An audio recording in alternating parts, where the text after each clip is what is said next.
This is Illumination's terrible Despicable Me 4. Potentially the worst of the franchise, following a steady decline. With the main series anyway, Minions 2 is actually my favourite behind the original movie overall. It's a surprise, I know, but undoubtedly, this thing came out and was the most creatively hollow entry into the franchise yet. Right as they hit their high, they hit their low as well. What an interesting time for Illumination. And yet, of course, it still made money, so you can bet that Universal will only continue pushing that every 2 years rotation even further to have a new installment coming out soon enough. And at least in the case of this year, when we're filming this, Minions 3 is coming out. But this movie is certainly far from fine, so let's get into it. And as we kick things off, ironically, I'd probably say the opening of this movie is potentially the best part. I'm not gonna lie. It's not just that on the whole I don't like this movie, but it is also an actual compliment to this scene.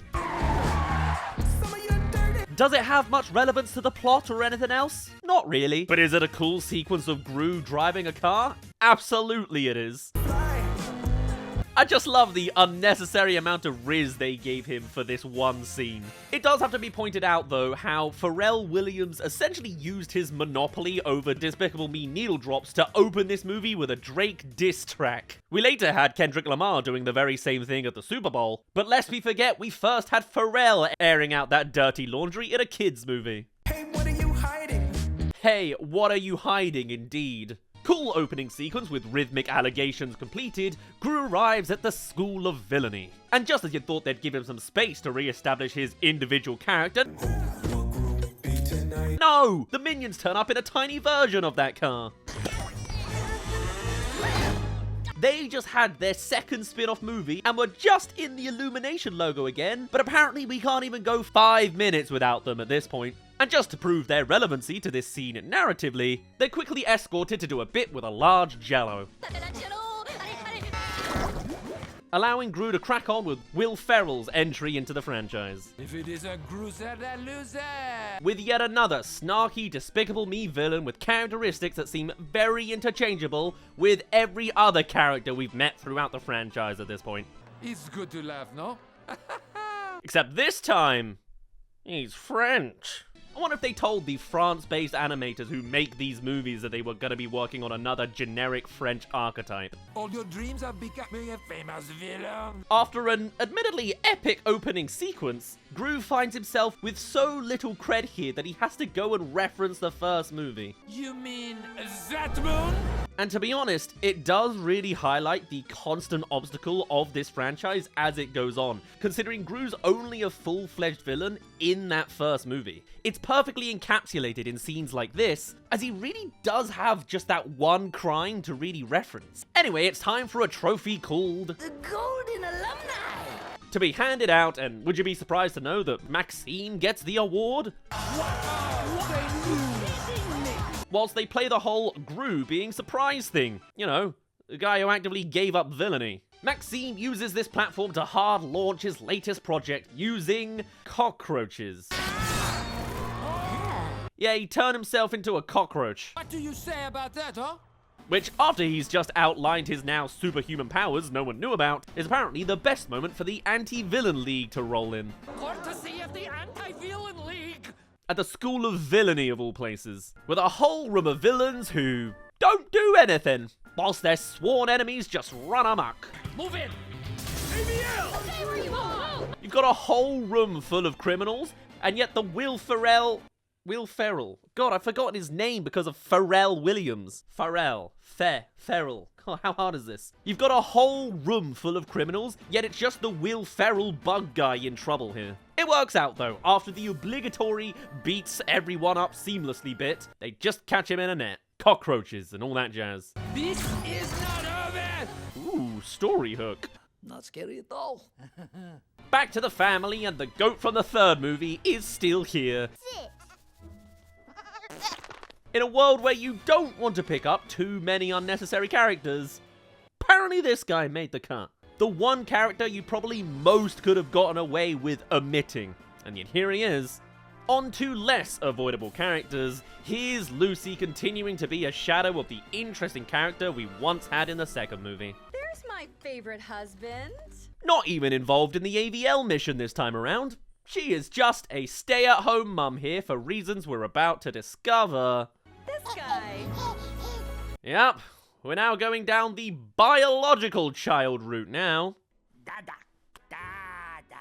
Where inevitably Gru will have to learn the responsibilities of fatherhood. Wait a minute. And with the 3 Goyles and a horde of minions already in the house, you might think this might be ballooning a bit much for everyone to get the appropriate screen time. And you'd be right, particularly when, according to Lord Chris Meledandri, they will not be aging the Goyles at any point, preventing a lot of their further character development. And so they just passively smile along with the baby coming into the picture, rather than any obvious conflicts stemming from this whatsoever. Because why tackle the possibilities of 3 adopted daughters worrying about the biological child usurping them for their attention? That would just be too dark and real for their audience sometimes. Just have them go along with that actually happening on the part of the screenplay. I do quite like the gag though, where Gru gets all of the different milks though. Regular milk? No, they don't make that anymore. Of course they don't mention what milk Gru Jr.'s on. Gru does have a cheat code though, having a bunch of minions do all the nappy changing for him. Now wouldn't that be nice? Them coming out like a Formula 1 pit crew's a pretty fun idea though. Anyway, no time to really drill into that sudden development. Ramsbottom? We have Ramsbottom apparently back in his job after retiring in the 3rd movie, which led into the equally loose dilemma that movie threw at us. I'm sorry, there's no time for chit-chat. Nope, retirement never addressed. He's just back now, with a death threat on a laptop. And I know where you live. Never explained how he knows that, by the way. And again, completely leapfrogging over how he's just escaped a maximum security prison. He escaped yesterday. What? They're really not trying this time, are they? I know he's meant to be a big deal villain and all that, but like no elaborate prison break or anything? Just an, oh yeah, that's just happened from a character you said had retired in the last movie. Is this not meant to be a bigger deal? An excuse to show some nice animation flourishes with a cockroach guy? Animation in your animated movie, maybe? Instead of just telling us it happened off screen? Oh no, you're gonna love it. You've got a villain who's so dangerous compared to the other villains, so they say, that it's making Gru move out of his house and secret high-tech lair that we're also just glossing over. Yet the only thing we really know about him is that he turned himself into a cockroach, got captured relatively easily, and now has escaped also relatively easily. We barely know who this guy is, yet now we're expected to just buy into a safe house being narratively necessary? Come on, guys! You cast Will Ferrell as this character, you've got to give him something more to work with, surely. This guy voiced one of the best animated villains ever in President Business. Do better! And within a minute, the safe house storyline's introduced. A storyline that even a 20-minute episode of The Simpsons was able to build up better. The rushed nature of it being perfectly encapsulated by Gru's line here.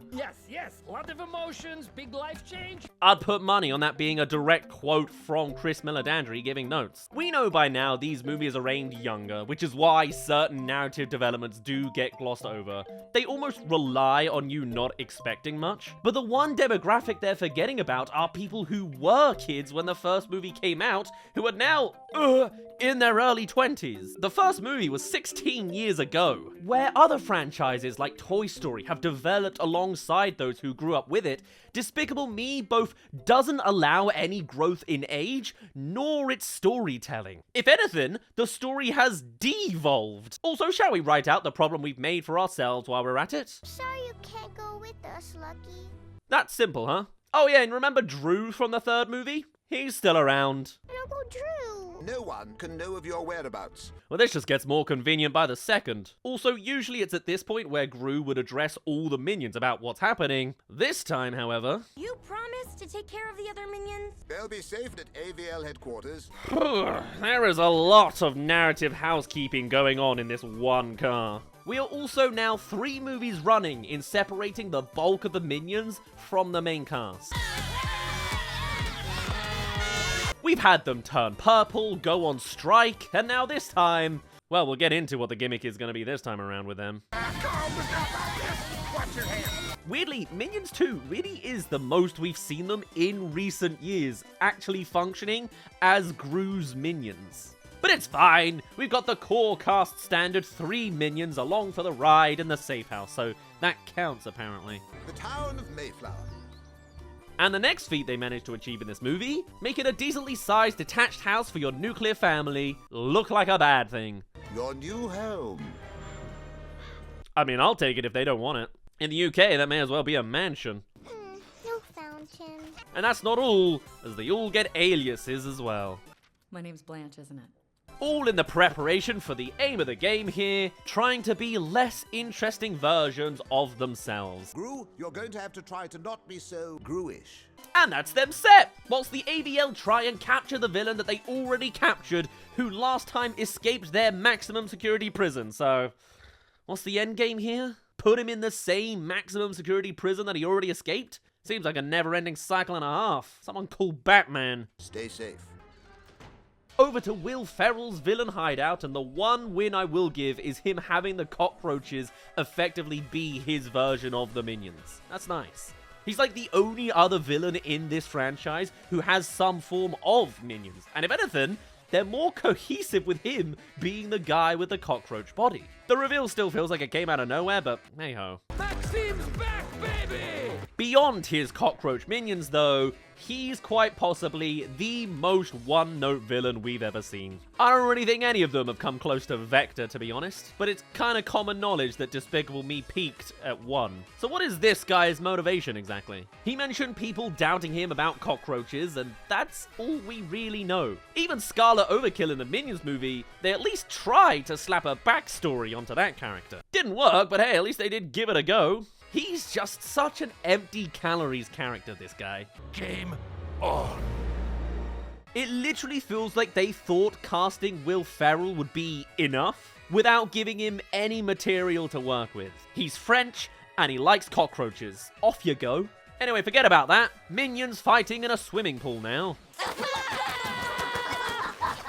I guess even in this bare minimum safe house, they still get a pool. One sister that does get something to work with in her screen time, though, is Agnes, with this fun bit between her and Gru. As your father, I command you to lie.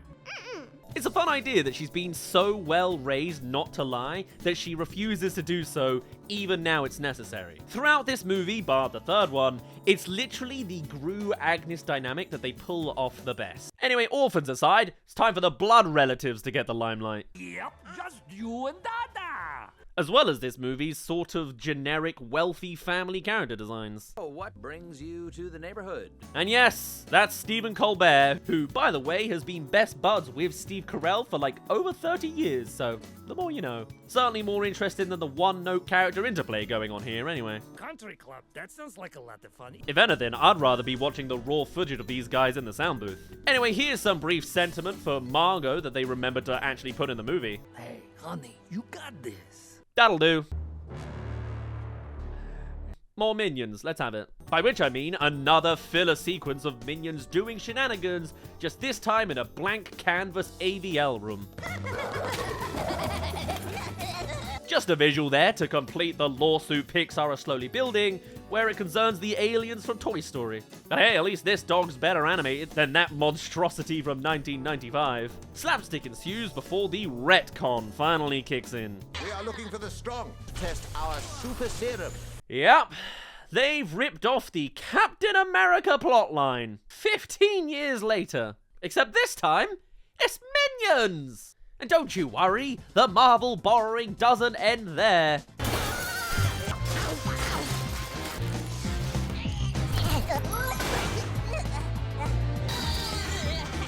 You've got the X-Men and Fantastic Four being heavily borrowed from here. Guess I don't need to see Avengers Doomsday now, do I? It's parody though, so I guess it's okay to merchandise them. I give you the Mega Minion.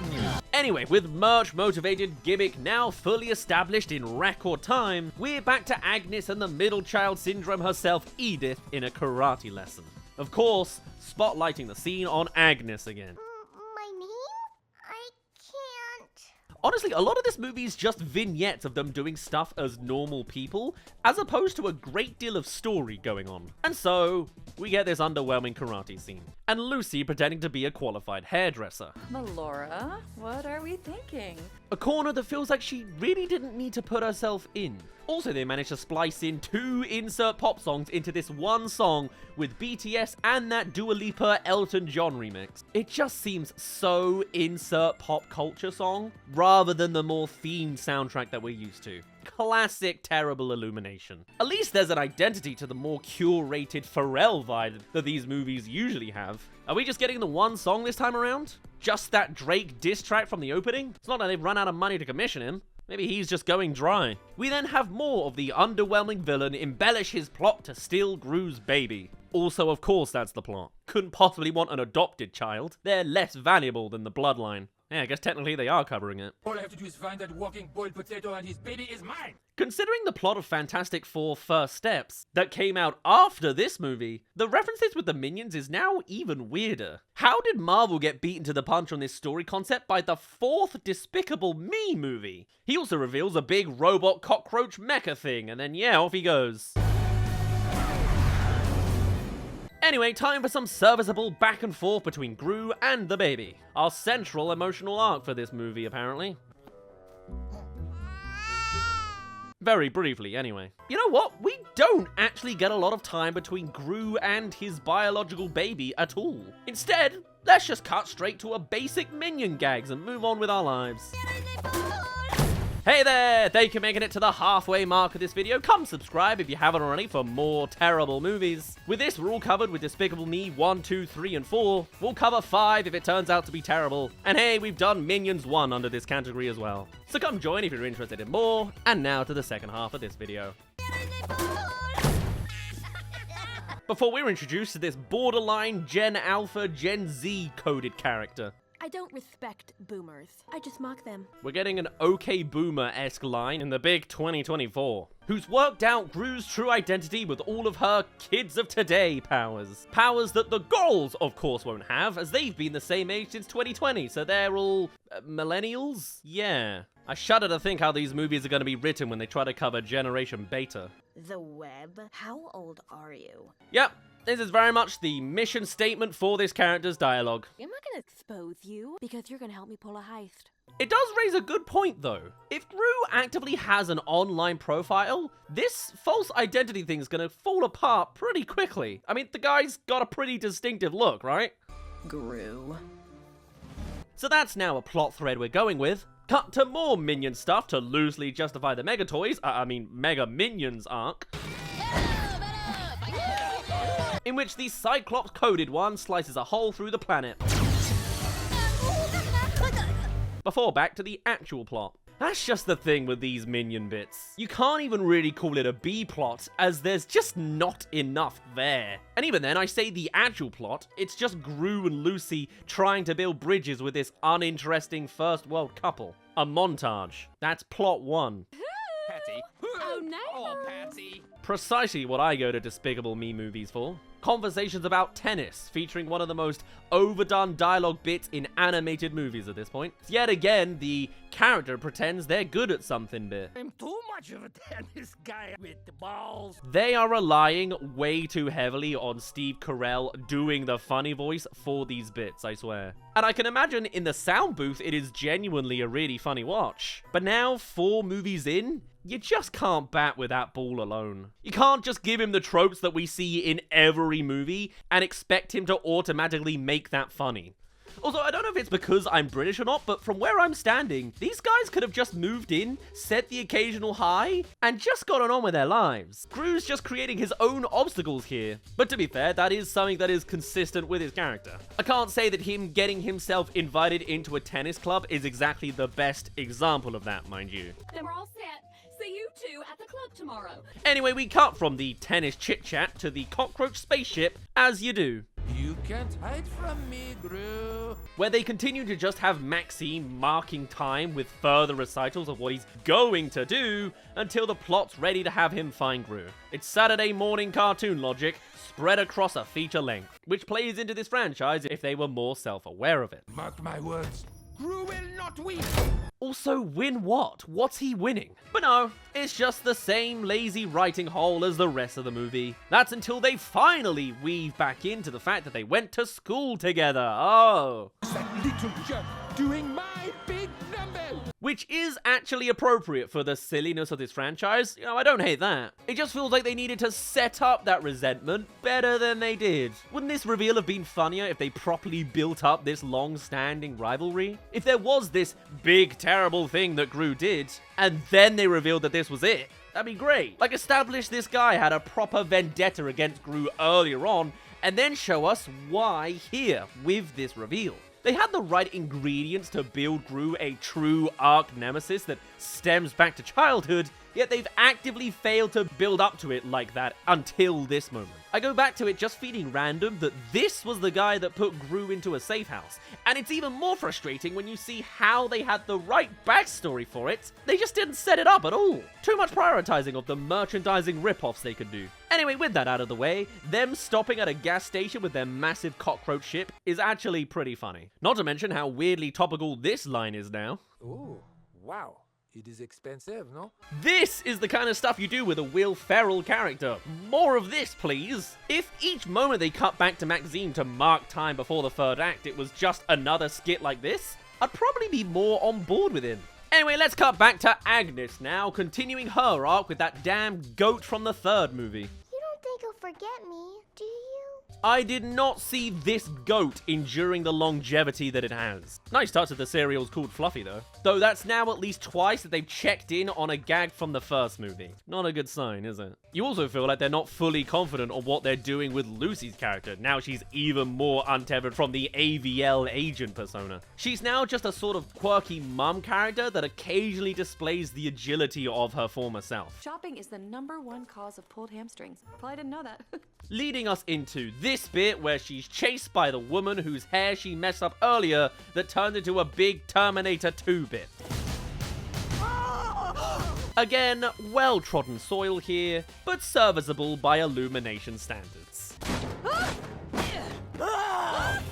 And back to the character who would have definitely been saying 6'7" if this movie came out 1 year later. She's now preparing for her blackmailed heist with Gru, with the latest Illumination character does hyperactive dance moves bit. Classic? Before making a further minute of screen time with Gru attempting to get into the treehouse. You gotta fill these movies up with something, I guess. But not his own biological child, and not his own wife, and not his own adoptive daughter, and not his own adoptive daughter, and not his own adoptive... No, it's gotta be the neighbor, of course. Before we get into the most realistic part of this movie, in which the child of the uber-rich parents wants to become a supervillain. Like you, I was born to be bad. Spoiled financially whilst emotionally neglected. It's gonna happen. There is a nugget of lore referencing here though, with a callback to the first Minions movie. Didn't you steal the crown jewels when you were 12? Nice. Or a bad sign. And rather conveniently, Poppy's plan is to heist the villain school directly connected to the main plot. Going to steal the school mascot. I guess Poppy's first heist was a copy of the script. And next thing we know, we're en route in a hot air balloon that's suddenly just a thing they have access to. I guess they really are rich. Guess it's time to cut to the mega minions talking about the usual nonsense and breaking things, so that they can mark time ahead of the third act as well. Cool, that'll keep the millennial parents mildly entertained. We even speedrun the plot of The Incredibles. I'm sick of superheroes. Also, can you really make that kind of self-aware joke when you're in the middle of making a superhero slop fest? But hey, at least this beat doesn't stem from a minion stopping someone jumping off a building, eh? That cutaway done, we're back with a balloon that's now arrived at the school, in the latest ploy to have Gru be a villain again. Where is the other bag? With my gear. Each sequel's gotta have one, because this me's not so despicable anymore. And a positive I will give is, when the minions inevitably mess up with Gru's supplies, we get to see Gru being competent and resourceful with what's in front of him. After yet another run of him predominantly being an awkward buffoon again, it's kinda refreshing to see him being a competent character as well. Using the baby items to continue the heist instead, it's probably the best exercise of the supervillain with a baby plotline we have here. Come on. Stay focused. That's the movie we're really missing. Gru taking turns looking after the baby while still having to contend with either AVL agent or villain-based mission. Baby powder. This is the movie when I see Gru with a baby on the poster. I'll put this up there with the car opening sequence. There you go. 2 scenes I actually liked. How many scenes have there been? A lot of Mega Minions. No Edith. You mess with the wrong principal. The details, the comedic cock-ups, how Gru Jr.'s used in the scene, the old principal with the monster truck chair. This is what it's all about. It even ends nicely, Gru being happy rather than resenting it. And thank you for everything. It's consistent with the character that he still enjoys the thrills like this rather than being annoyed about it. Of course he enjoyed it. And likewise, so did the baby. That did pretty good. By nonsensical Despicable Me logic, it makes sense this scene would be the moment that him and Gru Jr. bond. It's not a clean sweep though. You know, I think you and I might be looking for the same person. Really not his best disguise, to be fair. Just wearing his normal clothes with a mask. But yes, so they found him and tracked his location. It's 3rd act time. Well, tennis with the wealthy family, then 3rd act. Chet here is gonna show us fellas how it's done. It's only what you'd expect at this point. A minion turns up as the umpire and hijinks ensue. This is ridiculous! It's fine. In fact, the minions at home are getting up to stuff to carry us through to the Found You beat. Is your daddy home? I'm not supposed to talk to strangers. And you can guess the motions from here, as the hour of marking time with everyday life shenanigans with little story development at all is now over. Other than Gru and Junior bonding over the heist, I can't really say much has happened for all of the characters here, beyond character bits of them trying to blend in. That's all right. I'll wait. It's probably the most one-note narrative we've had in this franchise yet, combined with some gags from these guys. Assemble the Mega Minions! It's all just been a preamble for this bit as we get to fight with the old lady. I'm gonna give you a whooping for the history books. Maxime shows up and takes the baby, beating Galactus to it. He will be very happy with his new daddy. And I guess managing to go a step further than with Syndrome in that he doesn't get sucked into a jet turbine right after this. Good for him. That is the only context you can rate this guy above Syndrome. Maxine couldn't be further from arguably the best animated villain ever put to screen. But yes, it's the baby on the kidnapping menu this time, after that brief father bonding time. Junior! The girls have been overused as bait, I guess. The climax is set with Gru and Poppy in the makeshift Chitty Chitty Bang Bang. Also, she's still here as well. Get me closer! But right before we hit the final climax, it's interesting to hear that even though this movie of course made all sorts of money, it actually made less than a bunch of the movies that reached over $1 billion. I mean, this one didn't even make $1 billion. It only made $972 million.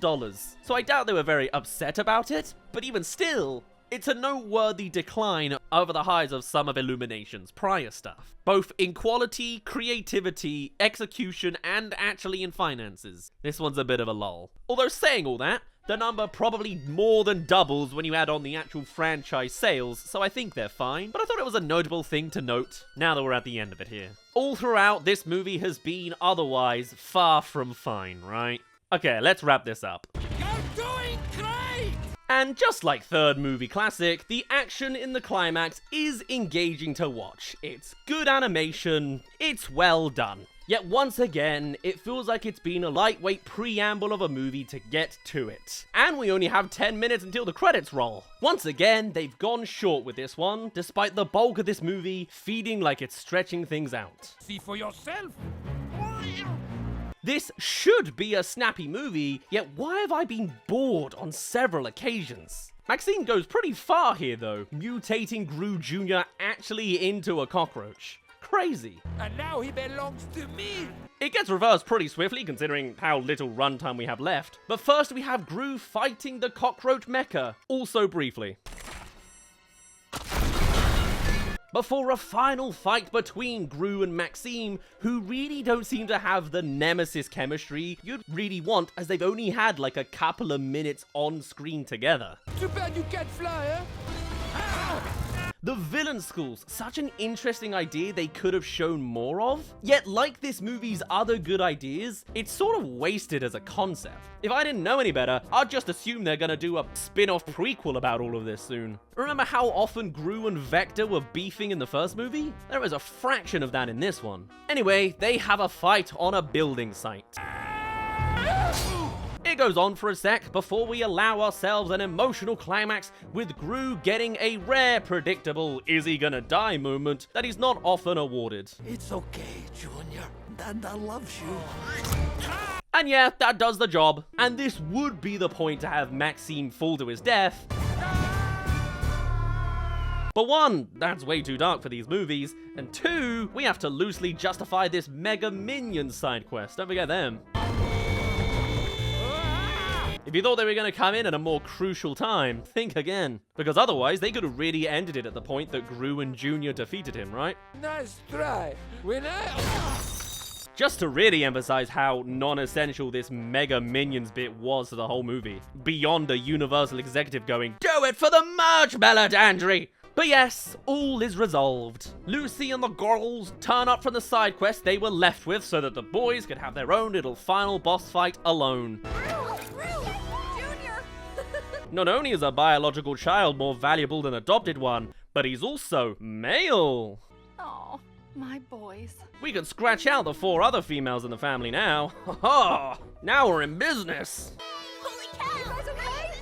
I swear Edith in particular only has 3 lines across this entire movie. Hey, at least you get paid more per line. And we get this bit of fluff to complete the loose line of an emotional arc. Just to complete today's musings of The Simpsons did it better. But onto one thing this movie does do better than the third movie, and that is not actually speedrunning the resolution in less than 2 minutes. God, that was awful. Can we go back home now? With perhaps the biggest surprise of the whole movie, considering the real-world baggage this character now has. Alright, there you go. That's right, Nefario briefly pops up at the end. But this time, instead of an alleged criminal voicing him, we have Ramesh Ranganathan taking over for all 3 lines that he gets in this one. Again, great value for money per word. Does a pretty good job of it too, to be fair to him. It's kind of better than actually freezing the character out of the movie like they did in the last one. No job too small or too mad. And hey, unlike the Mega Minions, his inclusion is narratively functional, considering we have a cockroachified baby to deal with. What was he doing the rest of the movie? Never mind. He got as many lines as Edith did across the whole movie, so he certainly got out pretty well. On to the more pointless characters, we have the big moment where Agnes is reunited with the damn goat from the third movie. They really play it like a big emotional moment too. This guy barely even registers as a character to me. What's the deal here? I guess the bond between Gru and Agnes being not as impactful now that she's not the baby figure anymore. But sure, drag her reunion with the goat across a full minute. Tricks included. I feel like when I asked for a less sped run resolution, the monkey paw curled its finger. Play dead! Yay! Before this final callback with Maxime, I did steal your song. which is genuinely our lead in to the obligatory final dumb dance number we always have to end with. And they pick hallowed territory with a prison dance number, as we all know that Paddington 2 has fully cornered the market on that one. It's another by-the-numbers ending bit for this franchise, except for that third movie where they couldn't wait to wrap things up in 5 seconds. With the one standout that everyone talks about, of course, being the full rogues gallery turning up in the prison. Let's boogie! Vector, El Macho, Brat, they're all sat next to each other. They even have Scarlet Overkill in there, complete with her one streak of grey hair to acknowledge about 60 years of aging. What are these people made of? How old do they get?